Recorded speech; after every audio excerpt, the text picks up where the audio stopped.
बच्चे तो सबको चाहिए, गुरुकुल सबको चाहिए, गुरुकुल को संरक्षित कोई नहीं करना चाहता। इसीलिए आप सभी लोग जिससे जितना बन पड़े, जिससे जितना हो सके, इस गुरुकुल के अस्तित्व को बचाने का प्रयास करें।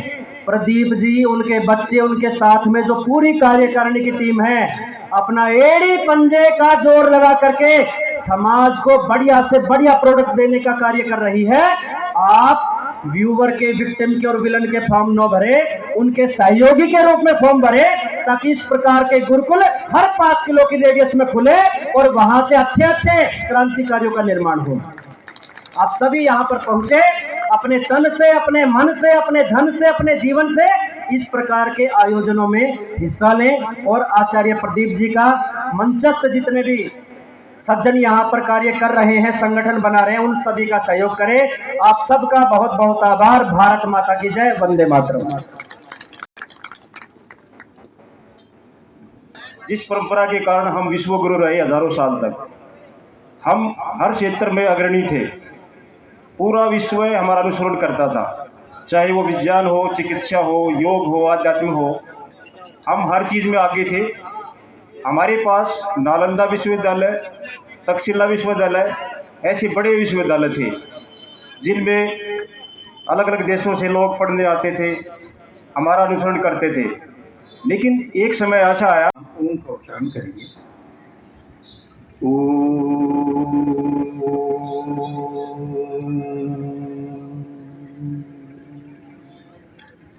सम्मानित मंच, धर्म प्रेमी सज्जनों, माता व बहनों, प्यारे ब्रह्मचारीगण, 5 मिनट का समय दिया है तो मैं आपको 5 चीजें ही बताने का प्रयास करूंगा। 1 मिनट में एक बात। महर्षि दयानंद सरस्वती का हम जयंती मना रहे हैं, 200वीं जयंती। स्वामी दयानंद सरस्वती का एक निर्देश है, आदेश है, उपदेश है कि यदि जीवन में सुख शांति चाहते हो तो 5 कार्य करो। व्यक्तिगत 5 कार्य करो। आप जब तक ये जीवन में नहीं अपनाओगे तो सुख नहीं मिल सकता। वो 5 कार्य कौन से हैं? पहला कार्य कि किसी का धन्यवाद देना सीखो। जब तक आपने धन्यवाद नहीं दिया, जीवन में सफलता नहीं मिल सकती। किसको धन्यवाद दें? सबसे बड़ा धन्यवाद तो किसको दें? जिसने ये 50-60 किलो का पिंड दिया है, हमारे खाने के लिए कंद मूल फल फूल दिए हैं। वो कौन है? ईश्वर है, परमात्मा है। जब तक आप बैठ करके उस परम पिता परमात्मा को धन्यवाद नहीं दोगे तो जीवन में सफलता नहीं मिल सकती। अब समस्या ये है कि कौन से ईश्वर को माने। प्राय आर्य समाज के मंच पर बैठे तो आर्य समाज को आरोप लगता है कि किसी को मानते नहीं है। अरे मानते क्यों नहीं? हमारे पास आकर के देखो। आर्य समाज का हमारा प्रथम नियम ही क्या कहता है? सब सत्य विद्या और जो पदार्थ विद्या से जाने जाते हैं उन सब का आदि मूल और कैसे मानेंगे बताओ। आप हमारे पास आओ। दूसरा, हमारे गुरु को देख लो। हमारे दयानंद सरस्वती जी ने जब शरीर को त्यागा तो उस समय उन्होंने क्या कहा था?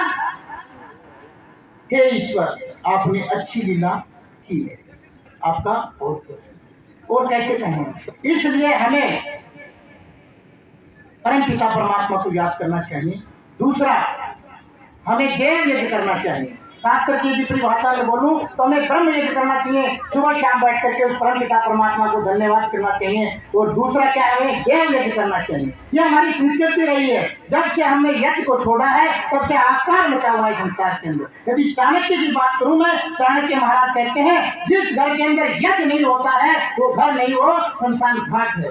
उसकी बात को देखते हैं, आज घर में आपस में देखते हैं चले लड़ाई झगड़ी। कारण क्या है कि हमने ऋषियों की बातों को मानना छोड़ दिया।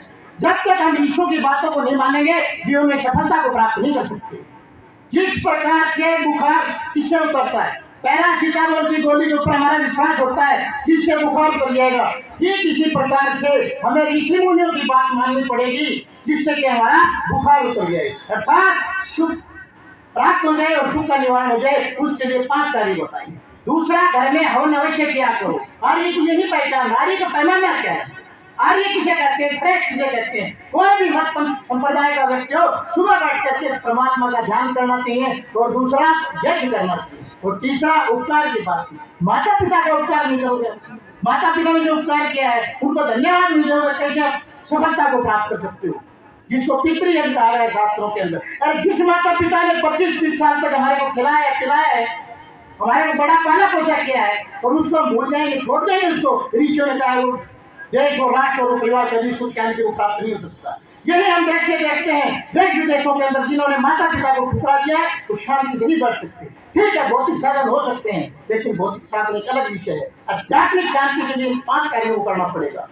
दूसरी परिभाषा में वो बोलने का प्रयास करेंगे, ओम का ध्यान करना पड़ेगा, ओम का ध्यान और वेद का ज्ञान करना पड़ेगा। जब तक वेद का ज्ञान नहीं होगा तो हम आगे नहीं बढ़ सकते। अकेले ज्ञान से ज्ञान नहीं चलेगा, ज्ञान के साथ साथ हमें अनुष्ठान भी करना पड़ेगा, और वो यज्ञ का अनुष्ठान करना पड़ेगा। तीसरी बात, चौथी बात बताने का मैं प्रयास करता हूँ, अतिथि यज्ञ करना चाहिए। जैसे हमारे प्रदीप जी हैं, गुरुकुल चला रहे हैं, ये अतिथि हैं, धर्मात्मा लोग हैं, इनका हमें सहयोग करना चाहिए। जब तक इनका हम सहयोग नहीं करेंगे तो आगे बढ़ नहीं सकते हैं। और अंतिम बात बता के जाता हूँ कि पंच महायज्ञ बताए स्वामी दयानंद सरस्वती ने, हर गृहस्थी का करते हुए है कि 5 कार्य करो। अकार्यों की पहचान लुप्त होती जा रही है, क्यों हम संध्या भी नहीं करते, यज्ञ भी नहीं करते, अतिथियों का मान सम्मान नहीं करते, तो ये आर्य कैसे बन सकते हैं। तो अंतिम बात बताता हूँ मैं कि हमें पशु बलि वैश्य देवयज्ञ करना चाहिए। माताएं बहनें बैठी हैं, इनसे पूछ लेता हूँ, प्राय मेरी आदत है, जब आटा आप लगाते हैं थोड़ा सा चून पीछे लगा करके आगे लगा देते हैं ना, थोड़ा सा तोड़ते हैं, करते हैं ना, क्यों करते हैं ये कार्य, पता है आपको किसी को? मैंने पूछा, हमारे घर में भी पूछा, भाई क्यों करते हो, किस लिए करते हो? बोला कि पता है, ऐसी मेरी सासू भी ऐसे ही करती थी, माँ भी ऐसे ही करती थी। तो भाई ये कुछ तो जानते हैं, वो मानते नहीं, जो मानते हैं वो जानते नहीं। शराबी में मेरे को कोई अंतर दिखाई नहीं दिया। उदाहरण के शराबी मानता है कि शराब पीना स्वास्थ्य के लिए हानिकारक है, लेकिन वो छोड़ता नहीं है उसको, और इनको पता है कि ये करती नहीं है। तो इसलिए हमें भारतीय संस्कृति की तरफ लौटना पड़ेगा। स्वामी दयानंद का एक नारा था कि वेदों के ओर लौटो, और इस गोल्ड पुराना ही सोना है, और हम अखबारों को पढ़ते हैं, भारतीय संस्कृति के प्रति सब जागरूक हो रहे हैं। छोटी सी बात बताएं, बोला हाथ से खाना खाना चाहिए, लंदन से को आता है, एक पेज आता है लिख करके, बोला हाथ से खाना खाना स्वास्थ्य के लाभदायक है, चम्मच से मत खाओ। बोला हमें बताने क्या जरूरत, हमारे तो पुराने जो लोग थे सारे हाथ से ही खाना खाते थे। इसलिए हमें प्राचीन संस्कृति की तरफ दोबारा लौटना पड़ेगा और स्वामी दयानंद के मार्ग पर चलना पड़ेगा। तो समय के अनुसार मैं यही विराम देता हूँ। बोलो महर्षि दयानंद सरस्वती की। बहुत बहुत धन्यवाद।